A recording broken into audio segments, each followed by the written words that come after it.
আমাদের থার্মোডাইনামিক্স ভালোভাবে স্টাডি করার জন্য তিনটা টার্ম সম্পর্কে স্বচ্ছ ধারণা রাখতে হয়: সিস্টেম, সারাউন্ডিং অ্যান্ড বাউন্ডারি।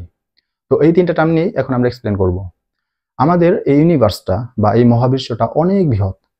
এই ইউনিভার্সের কোনো একটা ইউনিভার্সিটির কোনো একটা ল্যাবরেটরির টেবিল নাম্বার 1 2 3 4 হোয়াট এভার, সেখানকার কোনো একটা বিকারে আমি একটা সলিউশন বানাচ্ছি, বা একটা টেস্ট টিউবে আমি একটা এক্সপেরিমেন্ট করছি, অথবা বুলেট কনিক্যাল ফ্লাক্সে আমি একটা টাইটেশন ঘটাচ্ছি, অথবা একটা রাউন্ড বটম ফ্লাক্সে আমি একটা রিয়াকশন ঘটাচ্ছি।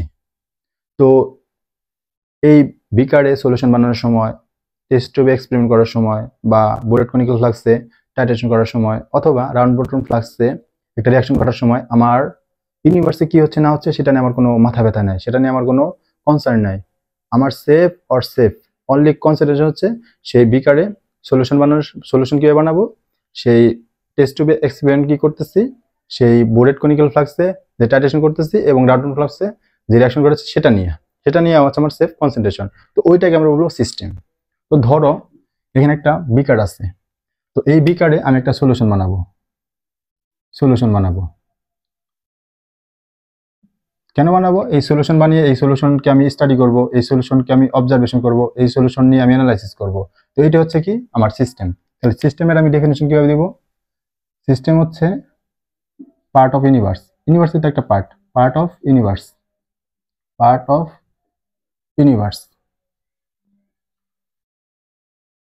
যেখানে আমি কি করব? অবজারভেশন করব, under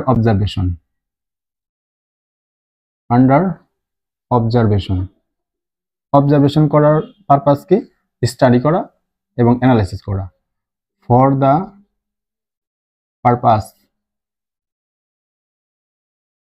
purpose of study and analysis, এটাকে আমরা বলবো সিস্টেম।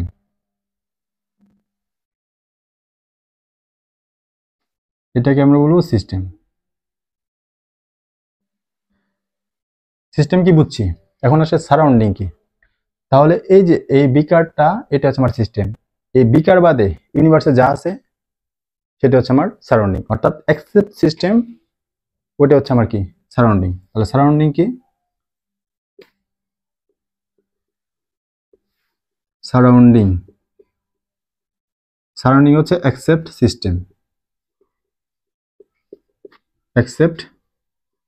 সিস্টেম। এবং এই সারাউন্ডিং আর সিস্টেমকে একসাথে মিলে বলা হয় ইউনিভার্স।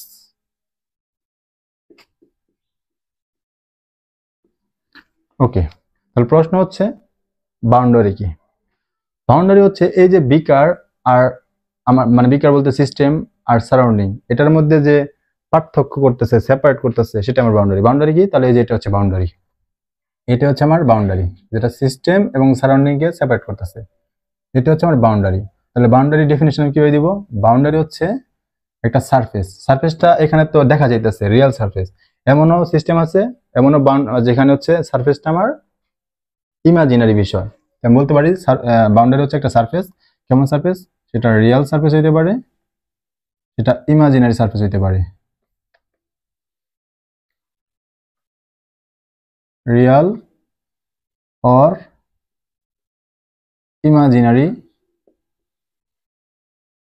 Imaginary surface. সেটা কি করে? দ্যাট সেপারেট করে, দ্যাট সেপারেটস কাকে সেপারেটস করে? সিস্টেমকে। দ্যাট সেপারেটস সিস্টেম কোত্থেকে করে? ফ্রম সারাউন্ডিং থেকে সিস্টেমকে সেপারেট করে যে সারফেসটাই, সেটা হচ্ছে আমার বাউন্ডারি। ওকে, তো এই বাউন্ডারি আবার দুই প্রকার হতে পারে। কি হতে পারে?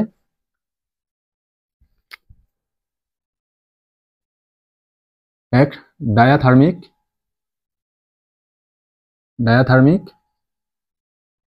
আরেকটা হচ্ছে অ্যাডায়াথার্মিক।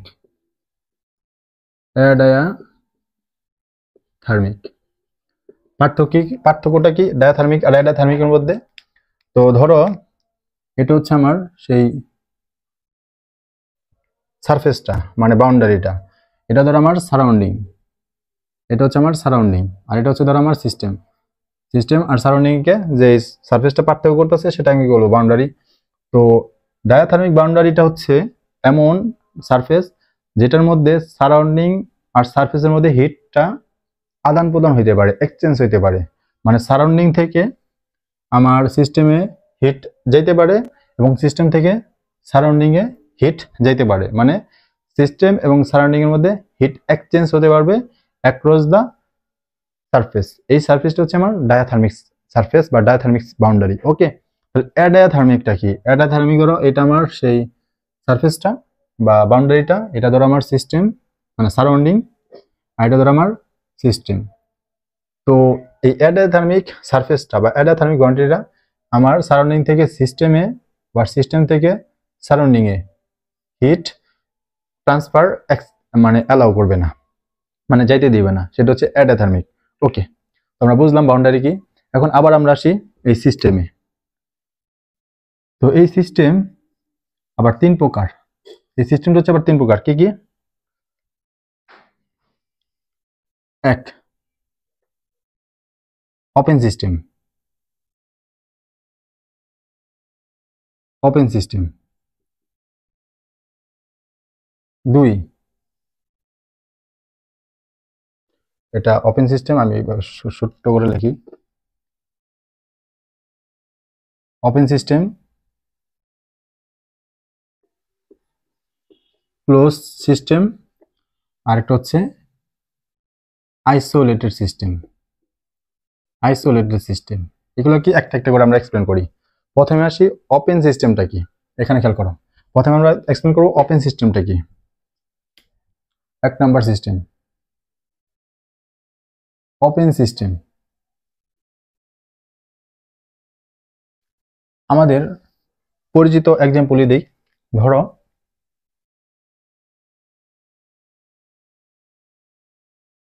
আমার কাছে একটা চায়ের কাপ আছে, এখানে চা আছে। কেমন চা? ধরো হচ্ছে হট টি, হট হট গরম চা, হট টি। তো টেম্পারেচার ধরো এই চায়ের টেম্পারেচার হচ্ছে 50°C। এখানে খোলা। তো কিছুক্ষণ পর তুমি কি দেখবা যে চাটা ঠান্ডা হয়ে যাচ্ছে, মানে নর্মাল হয়ে যাচ্ছে। কেন?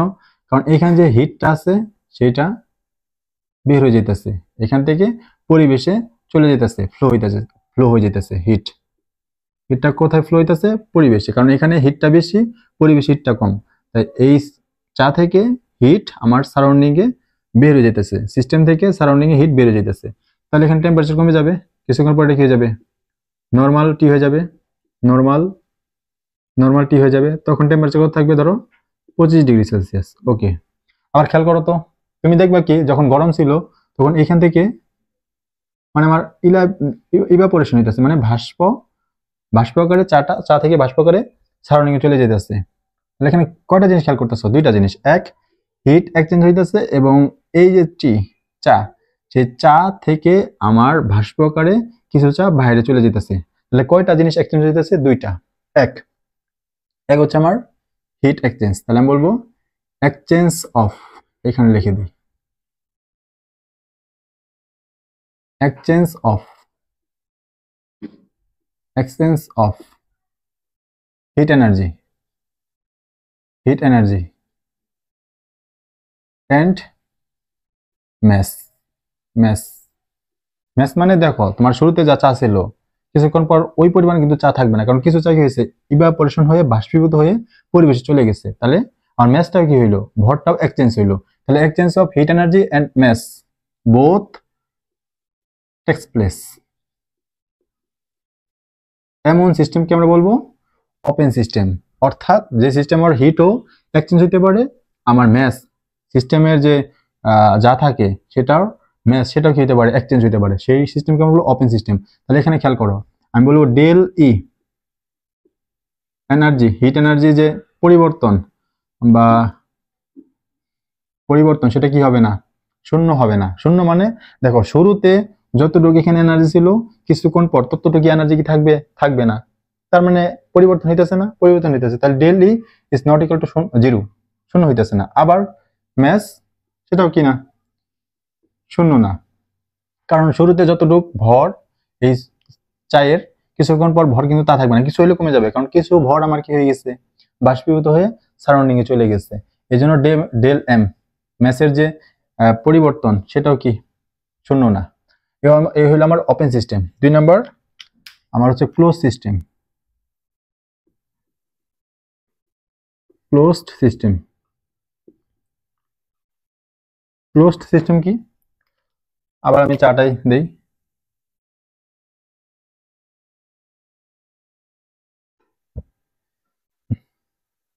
ধর এখানে আমার চা আছে, গরম চা, হট টি, টেম্পারেচার হচ্ছে ধরো আগের মতো 50 degree Celsius.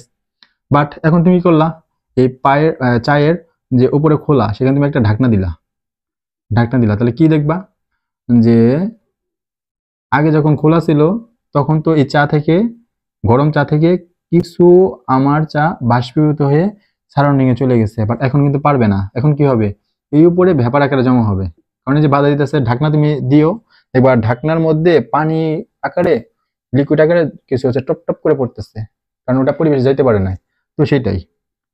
But still now তুমি যদি ঢাকনা দিয়ে ঢেকে রাখো, কিছুক্ষণ পর দেখতে পারবা এই চাটা নর্মাল হয়ে গেছে। কেন, কারণ এইখান থেকে আমার কিছু হিট সারাউন্ডিং এ চলে গেছে, মানে এক্সচেঞ্জ হয়েছে। তাহলে তখন তুমি কি দেখতে পারবা, এটা নর্মালিটি হয়ে গেছে, নর্মালিটি মানে টেম্পারেচার আমার কমে গেছে 25 ডিগ্রি সেলসিয়াস ধরো। তাহলে খেয়াল করো, এই সিস্টেমে আমার হিট কিন্তু এক্সচেঞ্জ হইলো, বাট ম্যাস এক্সচেঞ্জ হইতে পারলো না, এরকম সিস্টেমকে বলা হয় ক্লোজ সিস্টেম। তাহলে আমি কি বলবো এখানে, ম্যাস এক্সচেঞ্জ এটা হবে না, বাট হিট এনার্জি এক্সচেঞ্জ সেটা কিন্তু হবে। আমি এক ওয়ার্ডে লিখি এনার্জি এক্সচেঞ্জ সেটা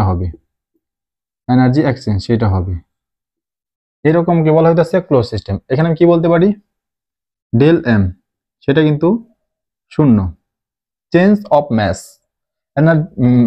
ভরের যে পরিবর্তন সেটা কিন্তু শূন্য। কেন, কারণ শুরুতে তোমার যেখানে যে ভর ছিল কিছুক্ষণ পর ভর তাই থাকবে। কেন, কারণ এখান থেকে তো কোনো চা বাষ্পীভূত হয়ে বাইরে চলে যেতে পারে না, তাহলে শুরুতে যতটুকু চা আসছে কিছুক্ষণ পর চা ততটুকুই থাকবে। তাহলে শুরুতে যা পরে তা, পরিবর্তন আছে, কোনো পরিবর্তন নাই, যা তাই, তাহলে ডেল এমটা কিন্তু শূন্য। বাট এনার্জি ডেল ই সেটা কিন্তু শূন্য না, কারণ শুরুতে একটা এনার্জি ছিল, হট টি যখন ছিল তখন এনার্জি ছিল, বাট আস্তে আস্তে এখানে হিট কি হয়েছে, পরিবেশে চলে গেছে, নর্মালিটি হয়ে গেছে, তাহলে হিটটা এখান থেকে কমে গেছে। তাহলে শুরুতে হিট কিছুক্ষণ পরে হিট সেটা কিন্তু সেম না, তাই change in energy, heat energy is not equal to 0। আর থার্ড নাম্বার আমার আসে ক্লোজড আইসোলেটেড সিস্টেম। আমি এটা এখানে দেখাই, isolated system third number, isolated system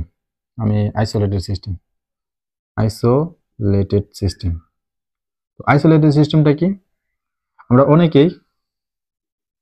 অনেকেই কফি বা চা গরম করে খাওয়ার জন্য কিছুক্ষণ আমরা কি করি, ফ্লাক্সে রাখি। যেমন আমি একটা ফ্লাক্স কিনছি প্রায় 400 প্লাস, এই যে একটা ফ্লাক্স, এটা একটা ফ্লাক্স, এই ফ্লাক্সের উদাহরণটা দিই, একটা ফ্লাক্স যেখানে আমি কফি খাওয়ার জন্য রাখছি। ওকে, তো এইখানে এই ফ্লাক্সে আমি যদি কফিটা রাখি, কি হয় তোমার ধরো প্রায় 1 ঘন্টার মতো চা বা কফি সেটা গরম থাকে।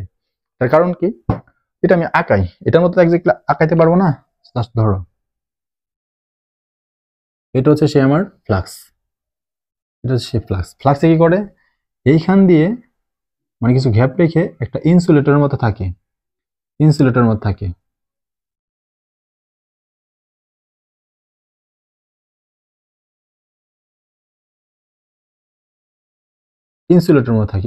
থাকে, বুঝছো, ইনসুলেটর। এটা কি করতে দেয় না, কোনো হিটের আদান প্রদান করতে দেয় না। তো এখানে তোমার গরম চা আছে, হট টি,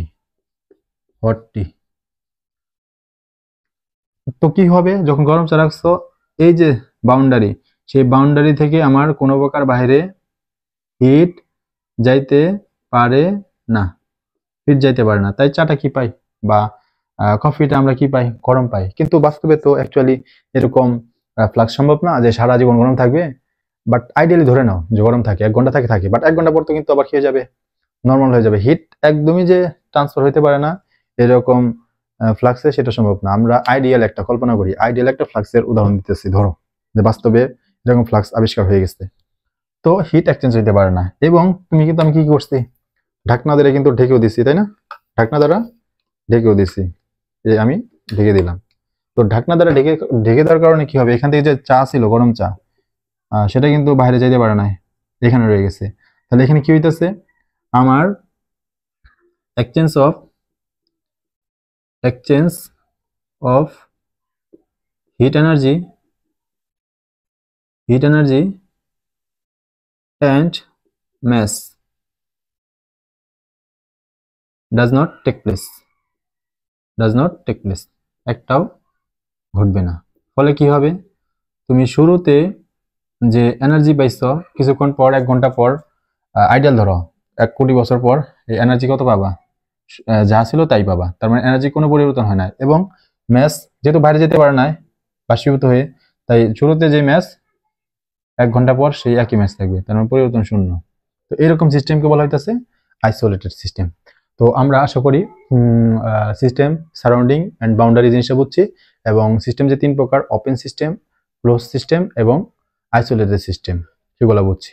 তো এই যে ডায়াথার্মিক আর অ্যাডাথার্মিক বাউন্ডারি, ডায়াথার্মিক কোন ক্ষেত্রে প্রযোজ্য, ওপেন আর ক্লোজ, কারণ এখানে হিট কি হইতে পারে, এক্সচেঞ্জ হতে পারে। ওপেন সিস্টেমে হিট এক্সচেঞ্জ হতে পারে, ক্লোজ সিস্টেমে হিট এক্সচেঞ্জ হতে পারে। তাহলে ডায়াথার্মিক এর উদাহরণ সিস্টেমটা কোনটা, এটা হচ্ছে open system, open and close সিস্টেমের উদাহরণ, ক্লোজ সিস্টেম। আর অ্যাডায়াথার্মিক বাউন্ডারি কোনটা, যে এখানে এই যে আইসোলেটেড সিস্টেম, যেটা হিট আদান প্রদান হতে পারে না, এটা আমার কি আইসোলেটেড সিস্টেম। তো আশা করি আমরা সিস্টেম, সারাউন্ডিং, বাউন্ডারি বুঝছি। তো আজকের পর্যন্ত পরবর্তী পর্বের জন্য তোমাদের অপেক্ষা একটু করতে হবে। তো আমি আশা করি তোমরা প্রত্যেকটা পর্ব দেখা ট্রাই করবা। ওকে, আসসালামু আলাইকুম।